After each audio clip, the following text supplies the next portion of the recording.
بسم اللہ الرحمن الرحیم۔ شروع اللہ کے نام سے جو بڑا مہربان نہایت رحم والا ہے۔ اللہ رب العالمین۔ معزز سامعین کرام، بزرگان دین، نوجوانان ملت، میں نے گزشتہ جمعہ دراصل حضرت مولانا محمد طلحہ صاحب دامت برکاتہم کے تقریر کا خلاصہ پیش کرنا چاہتا تھا۔ آپ حضرات کے قرآن کی تلاوت کو دیکھ کر موضوع قرآن کی طرف چلا گیا۔ ضروری بھی تھا اس موضوع پہ بات کرنا، کیونکہ اللہ کے رسول صلی اللہ علیہ وسلم نے یہ تعلیم دی ہے، جب کوئی آدمی اچھا کام کرتا ہے تو اس کی تعریف بھی کرو، کوئی برا کام کرتا ہے تو اس کام سے اس کو روکو۔ اور دنیا کے اندر قرآن مجید کے پڑھنے سے بہتر کوئی کام ہو نہیں سکتا۔ اسی لیے ایک مرتبہ حضرت امام مالک رحمۃ اللہ علیہ اللہ تبارک و تعالیٰ کا خواب میں دیدار کرتے ہیں، اللہ تعالیٰ سے پوچھتے ہیں، الہ العالمین، میں تیرے قریب ہونا چاہتا ہوں، یہ تو بتا کہ دنیا میں وہ کون سا کام کروں جس سے میں تیرے قریب ہو جاؤں۔ خواب دیکھنے والے حضرت امام مالک رحمۃ اللہ علیہ ایک بہت بڑے فقیہ، ایک بہت بڑے امام، ایک بہت بڑے محدث، جو نبی کریم صلی اللہ علیہ وسلم کے روضے کے بالکل بازو بیٹھ کر اللہ کے رسول کی تعلیمات کا اور بالخصوص حدیث کا سبق دیتے تھے۔ انہوں نے اللہ کا دیدار کیا اور اللہ تعالیٰ سے پوچھا۔ اللہ تعالیٰ فرماتے ہیں امام مالک سے کہ اے مالک، تم دنیا کے اندر قرآن پڑھو، جو آدمی جتنا قرآن پڑھتا ہے وہ اتنا ہی مجھ سے قریب ہو جاتا ہے۔ اب امام ہوتے ہیں، انہوں نے پھر ایک دوسرا سوال کیا کہ الہ العالمین، یہ تو بتا کہ قرآن سمجھ کر پڑھنے سے تیرے قریب ہونا ہے، یا قرآن کو اگر کوئی آدمی بغیر سمجھے کی بھی پڑھتا ہے تو تیرے قریب ہو جاتا ہے۔ ساری دنیا کے اندر یہ ایک ہی کتاب ایسی ہے میرے دوستو کہ سمجھ میں آئے تب بھی پڑھتا ہے، سمجھ میں نہ آئے تب بھی پڑھتا ہے، اس کے علاوہ کوئی اور کتاب نہیں ہے۔ مثلا ایک آدمی ایسا ہے کہ جسے انگریزی نہیں آتی، اب وہ ہاتھ میں ٹائمز آف انڈیا رکھ کر بیٹھ گیا، ڈکن ہیرالڈ رکھ کر بیٹھ گیا، اور کوئی انگریزی اخبار لے کر بیٹھ گیا، بتائیے اسے پڑھنے میں کوئی مزہ آتا ہے؟ اور اگر دنیا والوں کو معلوم ہو جائے کہ یہ جاہل ہے، اسے انگریزی پڑھنا نہیں آتا ہے، اب اس کے ہاتھ میں اگر کوئی آدمی انگریزی اخبار کو دیکھتا ہے تو چھیڑتا ہے کہ ابے وہ پاگل، تجھے انگریزی آتی نہیں، تیرے ہاتھ میں انگریزی اخبار آیا کیوں؟ اب وہ انگریزی اخبار پکڑنے والا یہ نہیں کہتا مجھے انگریزی آئے یا نہ آئے، پڑھنا آئے یا نہ آئے، سمجھ میں آئے یا نہ آئے، لیکن یہ اخبار پڑھنے سے مجھے مزہ آتا ہے۔ دنیا کے اندر کوئی آدمی ایسا نہیں کہتا۔ اس کے برخلاف ایک آدمی ایسا جسے قرآن پڑھنا آتا ہے سمجھ میں نہیں آتا، یا ایک آدمی ایسا جسے قرآن پڑھنا بھی نہیں آتا ہے، کوئی بھی آدمی کیوں نہ ہو، اگر وہ قرآن مجید کو اٹھاتا ہے تو دیکھنے والا قرآن اٹھانے والے کی تعریف کرتا ہے، اس کا مذاق نہیں اڑاتا، کہتا ہے کہ دیکھو اللہ کا کتنا قریب ترین بندہ ہے کہ ہمیشہ اس کے ہاتھ میں قرآن رہتا ہے۔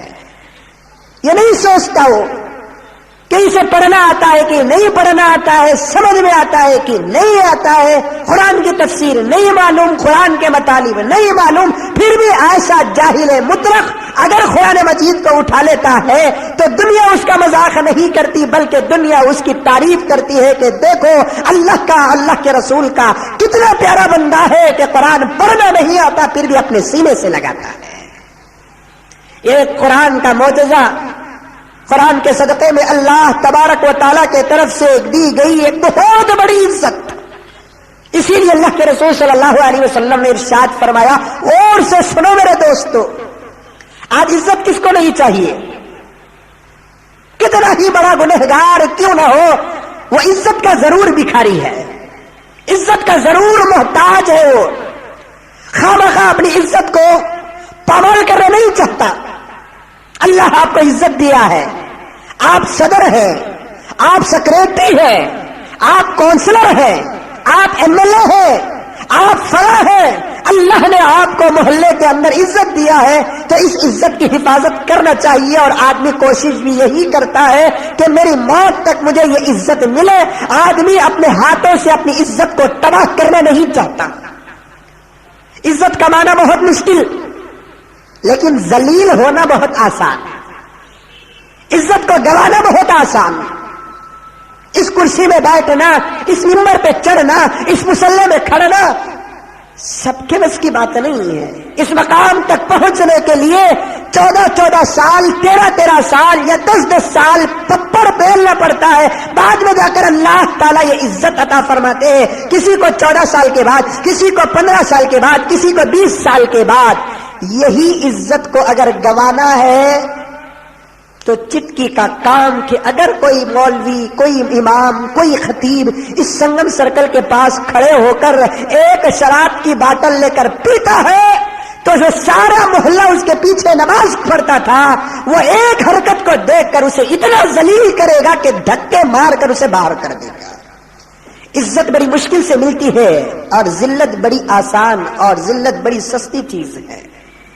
اب میں یہ بتانا چاہتا ہوں آپ کو عزت اور ذلت کی بات بتا کر کہ ہر کسی کو یہ خواہش ہوتی ہے کہ میں معزز بنوں، مجھے عزت ملے، میں سارے لوگوں کے نگاہوں میں بہت ہی مقبول ہو جاؤں، یہاں تک کہ اللہ اور اللہ کے رسول کی نگاہ میں بھی میری عزت ہو۔ آج تو یہ کوئی فکر نہیں کرتا، سب کے سامنے عزت حاصل کرنے کی کوشش کرتا ہے، دنیا میں باعزت اور معزز ہونے کی کوشش کرتا ہے، لیکن اللہ اور اس کے رسول کی نگاہوں میں باعزت ہونے کی کوئی کوشش نہیں کرتا۔ یاد رکھو، دنیا کے پاس نہ عزت ہے اور نہ وہ عزت دے گی۔ دنیا اگر ذلیل کر دے تو کوئی آدمی ذلیل ہوتا بھی نہیں۔ عزت والا آدمی وہی ہے جو اللہ اور اللہ کے رسول کی نگاہوں میں عزت والا ہو۔ قرآن نے یہی کہا، ان اکرمکم عند اللہ اتقاکم۔ تم میں سے عزت والا کون؟ جس کے پاس مال ہو؟ نہیں۔ تم میں سے عزت والا کون؟ جس کے پاس عہدہ ہو؟ نہیں۔ تم میں سے عزت والا کون؟ جس کے پاس حسن ہو؟ نہیں۔ تم میں سے عزت والا کون؟ جس کے پاس علم ہو؟ نہیں، بلکہ اللہ کے نزدیک تم میں سے عزت والا وہ آدمی ہے جو متقی اور پرہیزگار ہے۔ مال کی عزت اللہ کے پاس نہیں چلے گی، علم کی عزت اللہ کے پاس نہیں چلے گی، حسن کی عزت اللہ کے پاس نہیں چلے گی، عہدے کی عزت اللہ کے پاس نہیں چلے گی۔ کروڑ کے کروڑ پتیاں ہو، اگر ان کے پاس تقویٰ نہیں ہے تو اللہ تعالیٰ آؤندے منہ ذلیل کر کے جہنم کے حوالے کرے گا۔ بڑے سے بڑا عالم ہو، حافظ ہو، قاری ہو، خطیب ہو، امام ہو، محدث ہو، مفسر ہو، اگر اس کے پاس تقویٰ نہیں ہے تو اللہ تعالیٰ آؤندے منہ گرا کے جہنم کے حوالے کریں گے۔ بہت بڑا وزیر اعظم ہے، ملک کا فاتح ہے، ملک کا صدر ہے، بہت بڑا بادشاہ ہے، لیکن اس کے پاس تقویٰ نہیں ہے تو اللہ تعالیٰ آؤندے منہ کر کے اس کے جہنم کے حوالے کریں گے۔ ایک آدمی ایسا ہے، بڑا حسین اور جمیل ہے، ہینڈسم اور اسمارٹ ہے، خوب روح ہے، اس کے حسن کے چرچے ہی چرچے چل رہے ہیں، لیکن اللہ تعالیٰ کے پاس اس کے حسن کی دال نہیں گلے گی اگر اس کے پاس تقویٰ نہیں ہے۔ خدا وحدہ لا شریک کی قسم کھا کر کہتا ہوں کہ اللہ تعالیٰ اسے آؤندے منہ کر کے جہنم کے حوالے کریں گے۔ اللہ کے پاس نہ گورے کی چلتی ہے، اللہ کے پاس نہ کالے کی چلتی ہے، اللہ کے پاس نہ اونچے کی چلتی ہے، اللہ کے پاس نہ گڈے کی چلتی ہے۔ اللہ کے پاس اگر کسی کی چلتی ہے تو اس آدمی کی چلتی ہے جو دنیا کے اندر عزت کی اور تقوی کی زندگی گزارتا ہے۔ اسی لیے یہاں کی عزت کو عزت نہ سمجھو، یہاں کی ذلت کو ذلت نہ سمجھو۔ اللہ کے نگاہوں میں باعزت ہونے کی کوشش کرو، اللہ کے نگاہوں میں معزز ہونے کی کوشش کرو، رسول اللہ کے نگاہوں میں باعزت ہونے کی کوشش کرو۔ حضور کسے عزت کرتے تھے؟ ایک ہے کہ ساری دنیا حضور کو عزت کرے، کرنا ہی ہے حضور اکرم صلی اللہ علیہ وسلم کو عزت، حضور کا اکرام کرنا ہی ہے، جو حضور کا اکرام نہیں کرے گا وہ مسلمان نہیں، جو حضور کی عزت نہیں کرے گا وہ مسلمان نہیں، جو حضور سے محبت نہیں کرے گا وہ مسلمان نہیں۔ لیکن یہاں ایک پوائنٹ کی بات بتانا میں چاہتا ہوں، ساری دنیا حضور کی عزت کرتی ہے، لیکن حضور اکرم صلی اللہ علیہ وسلم سے پوچھو کہ اے پیارے حبیب آپ کس کی عزت کرتے ہیں؟ آپ کس کی عزت کرتے ہیں؟ سوال یہ ہے، اہم نقطہ یہ ہے، اور کی بات یہ ہے، گنہگار بھی حضور سے محبت کرتا ہے، شرابی بھی حضور سے محبت کرتا ہے، کبابی بھی حضور سے محبت کرتا ہے، ڈیلی داڑھی مڈانے والا بھی حضور سے محبت کرتا ہے، رات کے اندھیرے میں پکچر دیکھنے والا بھی حضور سے محبت کرتا ہے، ترازو میں ڈنڈی مارنے والا بھی حضور سے محبت کرتا ہے، سب کو حضور سے محبت کرنا ہی ہے۔ لیکن حضور سے پوچھو صلی اللہ علیہ وسلم کہ پیارے حبیب آپ کس سے محبت کرتے ہیں؟ اللہ کے رسول فرمائیں گے جو اللہ اور اس کے رسول کے احکامات کی پابندی دنیا کے اندر کرتا ہے اس میرے غلام سے میں محبت اور عزت کرتا ہوں۔ احکامات الہیہ کا دامن جس کے ہاتھ میں مضبوط ہے اللہ کے رسول صلی اللہ علیہ وسلم بھی اس سے محبت کرتے ہیں۔ تو بہرحال ہر آدمی کو عزت پیاری ہے۔ اگر میں کہوں کمرشل اسٹریٹ کے فلاں دکان میں عزت ملتی ہے، جمعے کے بعد سیدھا نان اسٹاپ وہاں جائیں گے، سگنل توڑ کے جائیں گے۔ اگر میں کہوں برگیڈ روڈ میں ملتی ہے فوراً بھاگ جائیں گے، فلاں ملتی ہے فوراً بھاگ جائیں گے۔ لیکن دوستو میرے نوجوان بھائیوں، عزت ملنے کی کوئی دکان نہ آج تک پیدا ہوئی ہے نہ قیامت تک پیدا ہوگی۔ پھر عزت کہاں سے حاصل ہوگی؟ اللہ اور اللہ کے رسول سے پوچھو۔ قربان جاؤ میرے آقا جناب محمد رسول اللہ صلی اللہ علیہ وسلم پر ہر درد کا علاج فرمایا، ہر دوا کا علاج فرمایا، ہر سوال کا جواب دے کر دنیا سے رحلت اور رخصت فرما گئے۔ اگر کوئی غلام اللہ کے رسول سے پوچھے کہ عزت کو حاصل کرنے کے لیے مجھے کیا کرنا ہے، تو اللہ کے رسول صلی اللہ علیہ وسلم فرمائیں گے ان اللہ یرفع بہذا الکتاب ویضع بہ آخرین۔ اس کتاب کے ذریعے سے اللہ تعالیٰ بڑی بڑی قوموں کو عزت عطا فرمائے ہیں، اور جس نے اس کتاب کو چھوڑا اسے ذلیل اور نیست و نابود کر کے رکھ دیے۔ مطلب یہ ہے کہ جس نے اس قرآن کو اٹھایا وہ عزت والا بن گیا، جس نے اس خطاب کو چھوڑ دیا وہ دنیا کے اندر تو کیا آخرت میں بھی ذلیل ہو گیا۔ اس لیے ہمیشہ اس کتاب کو اٹھایا کرو، اس کتاب کو پڑھا کرو، اس کتاب کو دیکھا کرو۔ کتنے ایسے مسلمان الحمدللہ، اللہ کا میں بھی شکر ادا کروں، آپ بھی شکر ادا کرو کہ گزشتہ جمعہ پہلی مرتبہ قرآن کو چھینے کی توفیق ملی، پہلی مرتبہ قرآن کو دیکھنے کی توفیق ملی، پہلی مرتبہ قرآن کو اٹھانے کی توفیق ملی۔ ایک چٹھی آئی میرے پاس پیر کے دن، چٹھی ہے میرے پاس، اس میں لکھا ہوا ہے ایک نوجوان، اب اس وقت شاید وہ محفل میں ہوگا، میں نے اس سے کہا کہ مل کر جاؤ مجھ سے، تو لکھتا ہے کہ حضرت مجھے ایک پانی کی ضرورت ہے، پانی پانی، میں اسے پینا چاہتا ہوں۔ میں پڑھتے ہوئے سوچ رہا تھا کہ یہ کون سا پانی ہے جو مجھ سے پوچھ رہا ہے اور پینا چاہتا ہے۔ اب یقیناً اتنے ڈیمانڈ، اتنی محبت، اتنے اخلاص کے ساتھ اگر کوئی آدمی پانی پوچھ رہا ہے تو یقیناً اس پانی کا مقام ہوگا۔ اور دنیا کے اندر کون سا پانی پینا اور کون سا پانی اچھا، ہر مسلمان جانتا ہے کہ آب زمزم، زمزم کا پانی جو ہوتا ہے سب سے زیادہ متبرک پانی ہوتا ہے کہ نہیں ہے؟ حجاج کرام جا کر آتے ہیں، کسی محلے میں ایک حاجی گیا اور آیا، وہ کیا لایا یہ نہیں پوچھتا، لیکن محلے کا گنہگار سے گنہگار بھی حاجی سے مصافحہ کرنے کے بعد حاجی صاحب ذرا تبرک میں خیال کر لینا۔ پوچھنے والا کیسا ہی گنہگار کیوں نہ ہو پوچھتا ہے کہ حاجی صاحب ذرا تبرک میں خیال کر لینا۔ اب حاجی صاحب تبرک لائے ہیں، بانٹ رہے ہیں، کتنا لائے تبرک؟ 20 کلو کھجور، 20 لیٹر زمزم، 30 کلو کھجور، 30 لیٹر زمزم۔ اب بانٹنے کا جب آتا ہے برسبیل تذکرہ عرض کر دوں، کون کون کتنا قریب رہتا کہ اسے پاؤ کلو، آدھا کلو، 25 کھجورا، 30 کھجورا سمجھنا کو ذرا زیادہ، ہاں سمجھ میں یہ بات، سمجھنا کو ذرا زیادہ، آدھا لیٹر پانی، پاؤ کلو کھجور۔ اب وہ کھجور بھی کون سا؟ وہ کلمی کھجور، اجوا کھجور، فلا کھجور، فلا کھجور، یہ نہیں دیکھتے کہ یہ متبرک پانی اور یہ متبرک کھجور کھانے والا کون ہے. وہی محلے کا کوئی نمازی غریب پوچھتا ہے حاجی صاحب مکے کا پانی اور مدینے کا کھجور بھیک کے طور پر مجھے بھی کچھ دے دیجئے. اب اس متقی پرہیزگار کو کھجور کے کتنے دانے ملتے ہیں؟ صرف 2 دانے ملتے ہیں, 2 بیج ملتی ہے, 2 کھجور ملتے ہیں.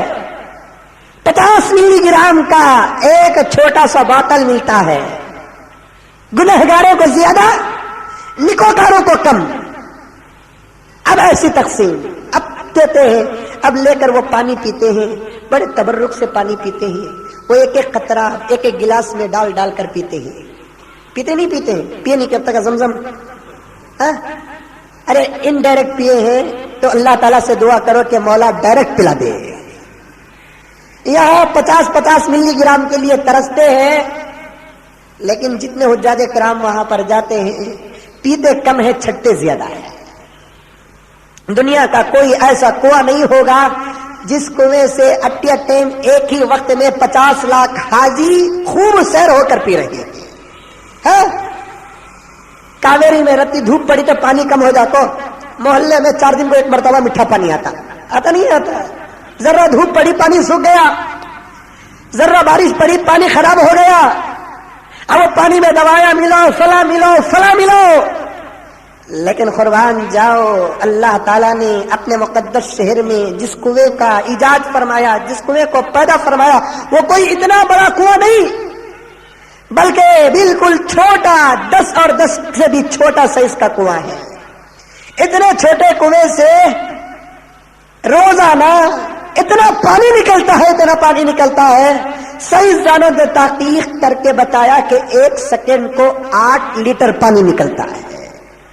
پر سیکنڈ 8 لیٹر پانی نکلتا ہے. تو ذرا سوچ کر دیکھو کہ 1 منٹ کو کتنے لیٹر پانی نکلتا ہے, 1 گھنٹے کو کتنے لیٹر پانی نکلتا ہے, 1 دن کو کتنے لیٹر پانی نکلتا ہے. نکلتا ہی نکل رہا ہے اور پیتے ہی پیتے جا رہے ہیں. لاتے بھی ہیں, پیتے بھی ہیں, اور روزانہ مکہ مکرمہ سے دوسرے شہروں کو پانی جا رہا ہے. یہی ایک پانی ہے جو دنیا کے اندر بہت ہی متبرک ہے. اس کے پینے کے بھی کچھ آداب ہوتے ہیں, پینے کے وقت کی دعا ہوتی ہے. اس پانی کو جس نیت سے جو آدمی پیتا ہے اس کی نیت پوری ہو جاتی ہے. اگر کوئی علم کی نیت سے پیتا ہے تو علم مل گیا, صحت کی نیت سے پیتا ہے تو صحت مل گئی, شادی کی نیت سے پی رہا ہے تو شادی ہو گئی, دولت کی نیت سے پی رہا ہے تو دولت مل گئی. کیونکہ حضور صلی اللہ علیہ وسلم کی حدیث مطلق ہے, جس نیت کے ساتھ پیو گے اللہ تعالیٰ وہ نیت میں بھرپور کامیابی عطا فرماتے ہیں. یہ ایک ہی پانی ایسا ہے. اس کے علاوہ دوسرے جو پانی ہوتے ہیں, بورویل کا پانی, کاویری کا پانی, برسات کا پانی جو بھی ہوتا ہے, یہ انتہائی غلیظ پانی تو نہیں ہے, نارمل, ایک دم اچھا بھی نہیں, ایک دم برا بھی نہیں. وہ زمزم ہے, وہ ادب سے پینا. کاویری کا پانی ٹانگ میں ٹانگ ڈال کو پینگے نہیں, اسے بھی ادب سے پینا ہے. زمزم ہے ادب سے پینا. کاویری کا, میسور کے ڈیم کا, کرناٹک کا, انڈیا کا, اسے عزت نہیں دینا با نہیں. اسے بھی پینا ہے تو کچھ قانون ہے. کیسا پینا پانی؟ کھڑکو, چوک میں, سرکل میں, ایک سانس میں, ٹوپی نکال کر بات کرتے ہوئے, کلی کرتے ہوئے نہیں. اللہ کے رسول صلی اللہ علیہ وسلم نے فرمایا اللہ کی عظیم نعمتوں میں سے ایک نعمت پانی ہے.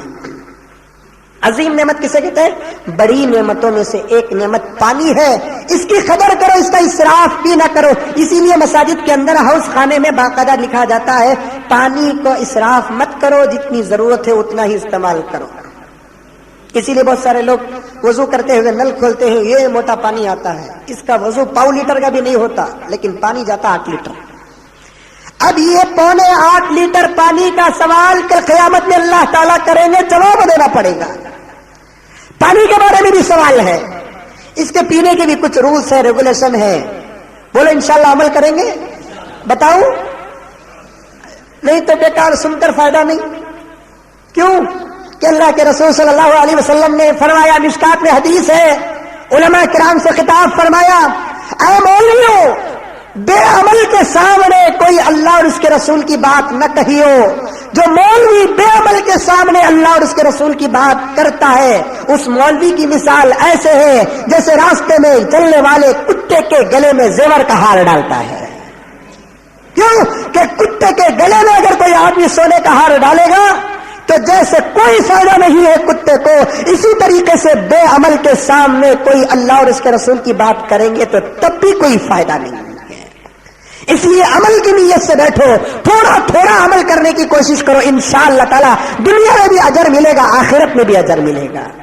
تو اللہ کے رسول صلی اللہ علیہ وسلم نے فرمایا کہ پانی ہے، لیے ہیں، ہاتھ میں لیتے ہیں، کھڑے ہیں تو بیٹھ جاؤ، سر ڈھانک لو، بسم اللہ پڑھو، پہلے ایک گھونٹ پیو، اس کے بعد الحمدللہ کہو۔ ابو داؤد میں حدیث ہے، امام مسلم نے بھی اس کو روایت کیا ہے، اللہ کے رسول صلی اللہ علیہ وسلم نے فرمایا جب بھی پانی پیو تو ٹھنڈا پانی پیو، اس لیے کہ ٹھنڈا پانی پینے کے بعد اللہ کا شکر پیدا ہوتا ہے۔ سمجھ میں آئی بات؟ ٹھنڈا پانی پیو، اس سے شکر پیدا ہوگا۔ تو ایک گھٹ پانی پیتے ہیں، اللہ کا شکر ادا کرو، الحمدللہ۔ پھر اس کے بعد ایک گھٹ پانی پیو، پھر الحمدللہ۔ اس کے بعد تیسرے گھنٹ میں جتنے چاہے اتنے لیٹر پانی پی لو۔ یہ ہے اصل سنت طریقہ، سر ڈھانک کر پینا، بیٹھ کر پینا، بسم اللہ پڑھ کر پینا، تیسرے سانس میں زیادہ پینا، پہلے اور دوسرے سانس میں ایک ایک گھونٹ پینا۔ اور فرمایا اللہ کے رسول صلی اللہ علیہ وسلم نے جب پانی پی لیا پہلا گھونٹ تو اپنی گلاس کو اپنے منہ سے دور رکھو، اس لیے کہ تمہاری سانس تمہاری گلاس میں نہ پڑے۔ صرف اتنا فرمایا اللہ کے رسول صلی اللہ علیہ وسلم نے، نہ بیماری کا ذکر کیا نہ تحقیق بتائی، صرف اللہ کے رسول صلی اللہ علیہ وسلم نے اپنی امت کو بتایا کہ پینے کے بعد اپنی گلاس کو ذرا دور کر دو تاکہ آپ کے ناک اور منہ کی سانس نہ پڑے۔ آج کا ڈاکٹر MBBS کی ڈگری لینے کے لیے اس پر ریسرچ کرتا ہے تو جناب محمد رسول اللہ صلی اللہ علیہ وسلم کی حدیث پر ریسرچ کرتا ہے۔ کیوں اللہ کے رسول صلی اللہ علیہ وسلم نے فرمایا کہ پینے کے بعد گلاس کو اپنے ناک اور منہ سے دور کر دو، تو وہ ریسرچ کر کے یہ بتاتا ہے پینے کے بعد اپنی گلاس کو اپنے منہ کے قریب رکھیں گے، تمہاری سانس کی ہوا تمہارے پانی پر جائے گی تو تمہارے سانس میں جو جراثیم ہوتے ہیں، جو وائرس ہوتے ہیں، جو وائرس ہوتے ہیں، وہ پورے تمہارے پانی میں پڑ کر پھر وہ پانی پیئیں گے تو تمہارے اندر بیماری پیدا ہو جائے گی۔ اس لیے اللہ کے رسول صلی اللہ علیہ وسلم نے فرمایا کہ پینے کے بعد اپنی گلاس کو ذرا دور کر دو۔ کیا کیا بتایا اللہ کے رسول صلی اللہ علیہ وسلم نے کہ پیئیں گے دور کریں گے، پیئیں گے دور کریں گے، مزہ لے لے کر پیو پانی کو، ٹیسٹ لے لے کر پیو پانی کو، کیونکہ پیپسی سے بہتر، تھمس اپ سے بہتر، مرنڈا سے بہتر، کوک سے بہتر، سب سے بہتر ہے۔ اور آج ہم لوگ مزہ لے کر پیتے ہیں، پیپسی لوگ مزہ لے کر پیتے ہیں، مرنڈا مزہ لے کر پیتے ہیں، تھوڑا تھوڑا لے کر پیتے ہیں۔ ایک چائے کی پیالی آ گئی ہے، پینے کے لیے آدھا گھنٹہ لگتا ہے، واہ ایسے آوازیں لگا لگا کر پیتے ہیں۔ شراب پینے والے دونوں گلاسوں کو ٹکر مار کر چیش بول کر پیتے ہیں، لیکن اللہ کی عظیم نعمت پینے کا موقع آتا ہے، ایک سیکنڈ میں اونٹ کی طرح پی کر باہر نکل جاتے ہیں۔ نہیں، یہ پینے کا طریقہ نہیں ہے۔ پینے کا طریقہ تو وہ ہے جو میں نے آپ کے سامنے عرض کیا۔ اس پیاری سنتوں پر آپ بھی عمل کرو، اپنے چھوٹے چھوٹے بچوں کو بھی عمل کرنے کی حکم دو۔ ہوٹل کو گئے تو ویسا ہی قانون، گھر میں گئے تو ویسا قانون، کھڑے کھڑے ہو کر نہ پیو، کیونکہ کھڑے ہو کر پینا، کھڑے ہو کر موتنا یہ جانور کی علامت ہے۔ حضرت علامہ کمال الدین دمیری رحمت اللہ علیہ حیات الحیوان کے اندر لکھتے ہیں جانوروں میں بھی کھڑے ہو کر پینے کی تو عادت ہے، لیکن کھڑے ہو کر موتنے کی عادت نہیں ہے۔ بہت کم جانور ایسے ہوتے ہیں، اگر پھر بھی وہ کھڑے ہو کر موتنے کا موقع ملتا ہے تو کم سے کم اپنے دونوں پاؤں کو تھوڑا ڈھیلے تو کر لیتے ہیں، ذرا جھکا لیتے ہیں۔ لیکن آج بہت سارے مسلمانوں کو دیکھا گیا کہ کھڑے کھڑے پیشاب کرتے ہیں، کئی جگہ پر راستوں میں لکھا ہوا ہے، پلس مارک بھی ہے، گنیشا کی فوٹو بھی ہے، چاند اور تارا بھی ہے۔ کیونکہ اس میونسپلٹی اور کارپوریشن والے کو معلوم ہے جہاں عیسائی کھڑ کر موتتا ہے، جہاں ایک ہندو کھڑ کر موتتا ہے، یہ عادت مسلمانوں میں بھی پائی جاتی ہے، اس لیے اس نے ہمارے چاند تارے کو وہاں پر رکھا ہے۔ اسے جا کر ہم کہنا چاہیے ہم میں سے کوئی کھڑ کر مونگتا نہیں ہے، اس لیے یہاں تو سلیب لگاتا ہے تو لگا لے، مندر لگاتا ہے تو لگا لے، لیکن چاند تارا نہ لگا اس لیے کہ علماء محمد میں کوئی کھڑ کر مونگتا نہیں، لیکن کارپوریشن والا کہے گا ارے کیسے نکالیں گے چاند تارے کو، اس لیے کہ کھڑ کر مونگنے والوں کی تعداد میں سب سے زیادہ مسلمانوں کی تعداد ہے، کھڑ کر مونگتا ہے۔ اگر کسی نوجوان سے پوچھے کہ بھائی بیٹھ کر مونگ، پیشاب بیٹھ کر کر، پیشاب بیٹھ کر کر، ڈاکٹر بھی کہتا ہے کہ بیٹھ کر کرو، اب وہ کرسی میں بیٹھنے کے ککس کو کیا بولتے ہیں؟ ارے مجھے انگلش نہیں آتی بھی، آپ بولو۔ وہ کرسی میں بیٹھے بیٹھے سب کر لیتے، western hello how are you والے سگا دکھ رہا ہے ویسٹرن۔ اب کو ڈاکٹر کہتے ہیں کہ نہیں، زمین کے قریب بیٹھ کر پیشاب کرو، پیٹ کو ران میں لگا کر پیشاب کرو۔ جو آدمی زمین کے قریب ہو کر پیٹ کو ران میں لگا کر دبا کر اطمینان کے ساتھ کھل کر پیشاب کرتا ہے، کبھی زندگی میں اس کے گردے کی بیماری نہیں آئے گی اور گردے میں کبھی اس کی کنکر نہیں آئے گی۔ اسی لیے مسجد نبوی کو ایک یہودی آیا، مسجد نبوی یہودی آیا، آ کر پیشاب کرنے لگا مسجد نبوی کے بیچ میں۔ حضور صلی اللہ علیہ وسلم اپنے صحابہ کے ساتھ بیٹھ کر کچھ دین کی بات کر رہے تھے، یہودی آیا بیٹھ کر پیشاب کرنے لگا۔ بعد میں وہ یہودی اسلام قبول کر لیے، حضرت اقرا ابن حابس رضی اللہ تعالیٰ عنہ نام تھا ان کا۔ پورے صحابہ دوڑتے ہوئے گئے، ارے وہ وقوف اللہ کے گھر میں پیشاب کر رہا ہے۔ حضور نے فرمایا کہ نہیں اسے پیشاب کرنے دو، پورا پیشاب کر لینے دو، اسے جا کر نہ روکو، کرنے دو۔ یا رسول اللہ وہ مسجد میں کر رہا ہے۔ ہاں میں جانتا ہوں وہ مسجد میں کر رہا ہے، اسے چھوڑ دو پیشاب کرنے کے لیے، آدھے پیشاب میں نہ روکو، اس لیے کہ اس کی طبیعت ناساز ہو جائے۔ میرے آقا کا پیار دیکھو، میرے آقا کی محبت دیکھو۔ آقا صرف ابو بکر اور عمر سے محبت نہیں کرتے تھے، امتی ہونے کے ناطے آپ صلی اللہ علیہ وسلم ہر انسان سے محبت کرتے تھے۔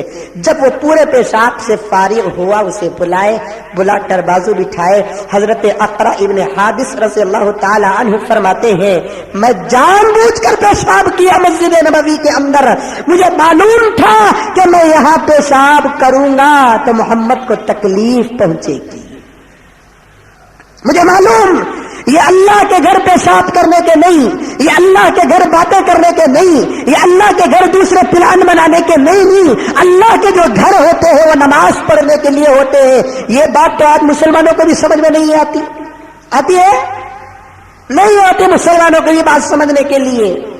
میں تو کئی مرتبہ کہہ دیا اللہ کا گھر ہے، کہاں تک اللہ کا گھر؟ اس دیوار سے لے کر پورے اس دیوار تک، یہ دیوار نہیں اس کے بعد کی دیوار تک، وہ سامنے والی دیوار سے لے کر اس دیوار تک اللہ کا گھر ہے۔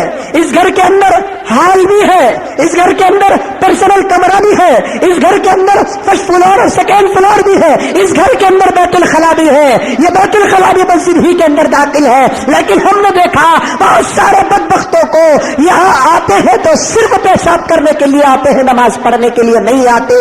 یہاں آتے ہیں تو صرف پاخانہ کرنے کے لیے آتے ہیں، نماز پڑھنے کے لیے نہیں آتے۔ یہاں آتے ہیں تو ہاتھ منہ دھونے کے لیے آتے ہیں، نماز پڑھنے کے لیے نہیں آتے۔ یہاں آتے ہیں تو سگریٹ پینے کے لیے آتے ہیں، اگر باہر کر کے سگریٹ پیوں گا تو اماں الڈائے گی، باپ ڈانٹے گا، بڑا ڈانٹے گا، اس لیے چھپنے کے لیے بے وقوف تجھے کوئی جگہ نہیں ملی کہ سگریٹ لیتا ہے دکان میں اور اللہ کے گھر کے بیت الخلا میں بیٹھ کر دم مارتا ہے۔ یہ دم مارنے کی جگہ ہے۔ یہودی کہتا ہے مجھے معلوم تھا کہ یہ اللہ کا گھر ہے، پیشاب کرنے کی جگہ نہیں ہے، عبادت کرنے کی جگہ ہے، اس کا ادب اور احترام کرنا ہے۔ جہاں اس حال کا ادب کرنا ہے، میں پورے ثبوت کے ساتھ عرض کرنا چاہتا ہوں کہ مسجد کے بیت الخلا کا بھی ادب کرنا ہے۔ اگر کوئی پیشاب کو جاتا ہے تو ایک جگ پانی ایکسٹرا مار کے آؤ، اگر کوئی پخانے کو جاتا ہے تو ایک جگ پانی ایکسٹرا مار کر آؤ۔ وہ بیڑی پینے کی جگہ نہیں ہے، سگریٹ پینے کی جگہ نہیں ہے، پان کھا کے تھوکنے کی جگہ نہیں ہے، وہ ہنس کھا کر تھوکنے کی جگہ نہیں ہے. لوٹے تو کیسے کیسے ایسے نوجوان ملتے ہیں، وہاں جا کر بیٹھ کر کوئی اور کام کرنا نہیں ہے. کسی کو 10 منٹ بیٹھنے کی عادت، کسی کو آدھا گھنٹہ بیٹھنے کی عادت، کسی کو 1 گھنٹہ بیٹھنے کی عادت. اب بیٹھے بیٹھے کیا کرے گا؟ بزنس تو نہیں کرے گا، وہاں بیٹھے بیٹھے کوئی اور کام بھی نہیں کرتا. یہ پین اٹھایا تو وہاں لکھ رہا ہے آئی love you I love you, وہاں بھی لکھ رہا ہے. اللہ اللہ. اگر کسی سے دشمنی ہے تو اس کی دشمنی کا اظہار اس در و دیوار پر لکھتا ہے. حال یہ ہے کہ وہاں جو چاہے وہ لکھو. نہیں میرے بھائی، بیت الخلا کی بھی عزت کرو. اگر کوئی ناک چھینکتا ہے پانی مارو، بلغم ٹوٹتا ہے پانی مارو. اللہ کے گھر کا حوض ہے، اللہ کے گھر کا نالا ہے، اللہ کے گھر کی نالی ہے، اللہ کے گھر کا بیت الخلا ہے، اللہ کے گھر کا حمام خانہ ہے. ہر ایک چیز کی حفاظت کرو، یا ہر ایک چیز کا ادب کرو. جو اللہ کے گھر کا ادب کرے گا اللہ تعالیٰ ساری دنیا کے اندر اسے معزز بنا کر رکھیں گے. تو بہرحال عزیزان گرامی، حضور اکرم صلی اللہ علیہ وسلم حضرت اقرا بن حابس کو بلائے اور بلا کر بازو بٹھائے. کہنے لگے کہ اقرا، یہ جو اللہ کے گھر ہیں پیشاب کرنے کے نہیں ہیں، اس لیے تم آئندہ پیشاب نہ کرو. پھر اللہ کے رسول نے فرمایا جاؤ تم سیدھے چلے جاؤ، سیدھے تم تمہارے گھر چلے جاؤ. حضور نے یہ نہیں کہا کہ اقرا جاؤ جاؤ تم پیشاب کرے، وہاں جا کر پاک کر کے بعد میں گھر کو جاؤ ورنہ ہمارے صحابہ تم کو نہیں چھوڑیں گے. نہیں بولے اللہ کے رسول، جاؤ جاؤ جاؤ تم سیدھے گھر کو چلے جاؤ. اللہ کے رسول کے اخلاق ہے یہی اخلاق ہمارے اندر بھی آنا چاہیے. حضور نے حضرت اقرا سے کہا کہ سیدھے گھر کو چلے جاؤ. حضرت اقرا فرماتے ہیں جب بیٹھ کر میں نے حضور کو سنا، وہاں جب حضور نے مجھے بلا بھیجا تو میں سمجھ لیا کہ اب میری خیریت نہیں ہے. لیکن جب حضور نے مجھے بلا کر بازو بٹھا کر صرف 2 جملے کہا کہ اے اقرا یہ پیشاب کرنے کی جگہ نہیں ہے، اور دوسرا حضور نے فرمایا کہ اے اقرا تم سیدھے گھر کو چلے جاؤ، تو میرے دل کے اندر اسلام کی ٹھنڈک محسوس ہوئی. میرے دل کے اندر اسلام کی ٹھنڈک محسوس ہوئی. میرے دل میں ارادہ ہو گیا کہ اب مجھے کلمہ پڑھ لینا چاہیے. اس لیے حضرت اقرا فرماتے ہیں میں اٹھنا چاہتا تھا لیکن میرے پیروں میں طاقت نہیں تھی. حضور کے اس اخلاق کے سامنے میرے گھٹنے ٹک گئے تھے. میں نے حضور سے عرض کیا کہ یا رسول اللہ مجھے معاف فرمائے، میں کان پکڑتا ہوں، مجھے معاف فرمائے یا رسول اللہ، میں تو غلطی کر ہی دیا، لیکن اب یہاں سے تمہارے اخلاق کا دامن چھوڑ کر کہیں جا نہیں سکتا. میں گھر کو کیسے جا سکتا ہوں تم کو چھوڑ کر؟ مجھے کلمہ پڑھائیے، میں اسلام قبول کرنا چاہتا ہوں. حضور صلی اللہ علیہ وسلم خوش ہو گئے. حضرت اقرا بن حابس رضی اللہ تعالی عنہ کو کلمہ پڑھا کر اسلام میں داخل کر لیتے ہیں. لیکن بتانا میں چاہتا ہوں اللہ کے رسول صلی اللہ علیہ وسلم اگر چاہتے تو حضرت اقرا کو کہتے کہ آدھے پیشاب میں روک کر بلا سکتے تھے، لیکن حضرت اقرا کو چھوڑ دیا، آدھے پیشاب میں نہیں رکائے، کیونکہ جو آدمی پیشاب کو روک روک کر کرتا ہے اس کے گردے کی بیماری پیدا ہو جاتی ہے. یہ آج کا ڈاکٹر کہنے سے کئی سال پہلے جناب محمد رسول اللہ صلی اللہ علیہ وسلم نے فرمایا کھڑے ہو کر پانی بھی نہ پیو، کھڑے ہو کر پیشاب اور استنجا بھی نہ کرو. لیکن آج مسلمانوں کے اندر یہ بیماری عام طور پر پائی جاتی ہے. کیسے کہ جہاں گیا وہاں کھڑے ہو کر پیشاب کر دیا. اگر کسی نوجوان کو پکڑ کر پوچھے بھائی کھڑے ہو کر پینا مسلمان کی علامت نہیں ہے، تو وہ کہے گا حضرت میں بیٹھنا چاہتا ہوں لیکن میری پیانٹ بیٹھنے نہیں دے رہی ہے، اب میری پیانٹ مجھے بیٹھنے نہیں دے رہی ہے، اتنی ٹائٹ ہو گئی ہے کہ اب وہ بیرنگ پریس ہی نہیں ہو رہی، بیٹھنے نہیں ہو رہا ہے. اب اتنی مصیبت سے پیشاب کرنے کے بجائے کھڑے کھڑے کتے بلے کی طرح ہی پیشاب کرتا ہوا چلا جاؤ. تو مسلمان ہے، اللہ کا بندہ ہے، رسول کا غلام ہے. پیشاب کو بھی کرنا ہے حضور کے طریقے پہ کرنا ہے، کھانا ہے حضور کے طریقے پر کھانا ہے، سونا ہے حضور کے طریقے پر سونا ہے. تو بہرحال بات کہیں سے کہیں چلے گئی. درمیان میں مسئلے آ گئے، عرض کر دیا پانی پینے کا طریقہ بتا رہا ہوں. بیٹھ کر پانی پیو، سر ڈھانپ کر پانی پیو اور 3 سانس میں پانی پیو. ہر مرتبہ پینے کے بعد الحمدللہ کہو. تیسری سانس میں خوب جی لگا کر پانی پیو. جب پی لیں گے تو آپ اپنی گلاس کو اپنے سے دور ہٹا دو تاکہ یہ سنت بھی حضور صلی اللہ علیہ وسلم کی ادا ہو جائے. لیکن میرے دوستو آج ایسی چھوٹی چھوٹی سنتوں پر بھی عمل کرنا ہمارے لیے مشکل ہو گیا ہے. بہرحال متبرک پانی تو زمزم کا ہے اور نارمل پانی تو ہمارے گاؤں کا ہے، ہمارے شہر کا ہے, ہمارے گھر کی بوڑیوں کا ہے, ہمارے بورویل کا ہے, کاویری کا ہے, اسے بھی پینے کے لیے ادب کا خیال کرنا پڑتا ہے. اس کے علاوہ اور کوئی خاص پانی ہو تو کسی استاد کا جھوٹا پانی بڑا متبرک ہوتا ہے, کسی شیخ کا جھوٹا پانی بڑا متبرک ہوتا ہے, کسی اللہ والے کا جھوٹا پانی بڑا متبرک ہوتا ہے. ماں پی کر چھوڑتی ہے, تبرک سمجھ کر پی لو, انشاءاللہ ثواب ملے گا.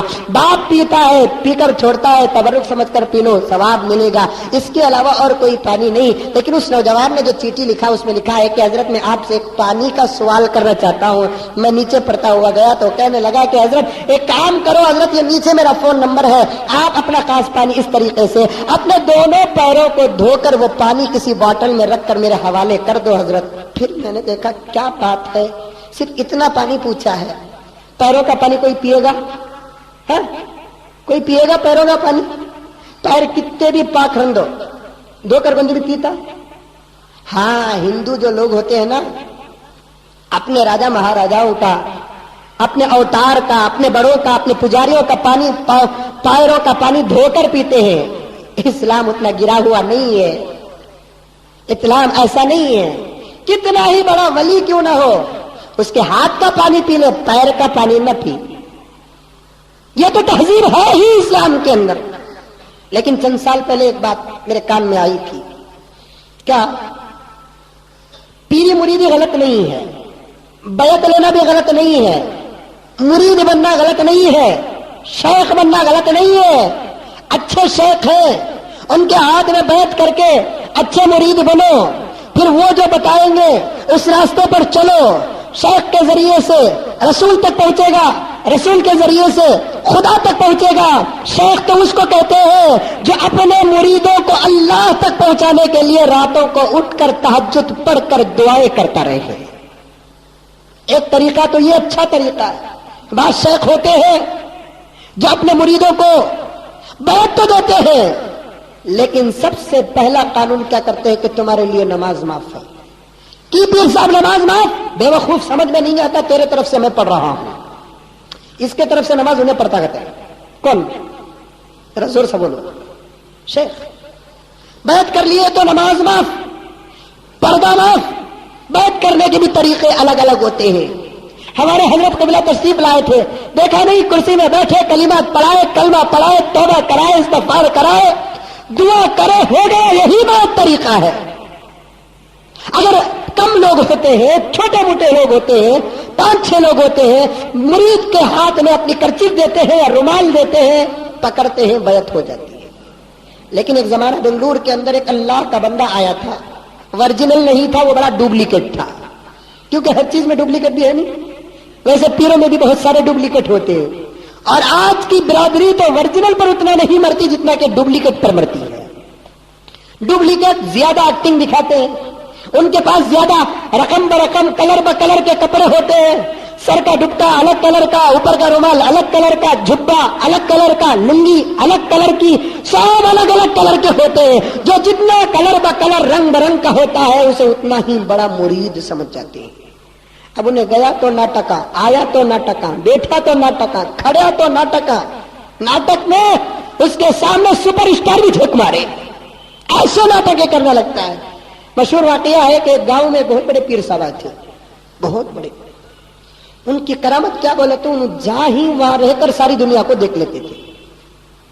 مکے کو دیکھنا کا تو وہاں سے, مدینے کو دیکھنا بولے تو گوری پاڑلے سے, عراق کو دیکھنا بولے تو گوری پاڑلے سے, بغداد کو جانا بولے تو گوری پاڑلے سے. اللہ کیا بولوں, وقت ساتھ نہیں دے رہا ہے.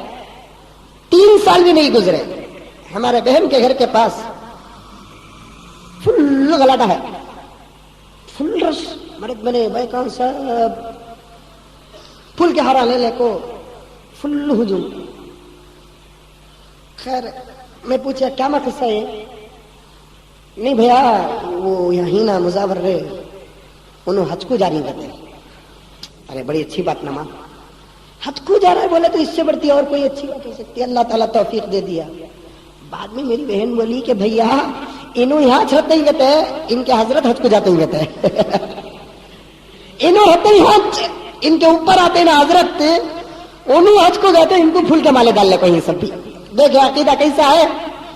ان کے اوپر ہفتے میں 1 مرتبہ حضرت آتے ہی کہتے ہیں. وہ حضرت کب آتے بولے تو مغرب کے بعد نماز نہیں پڑھے تو چاہتے سے, نماز پڑھے تو آتے نہیں.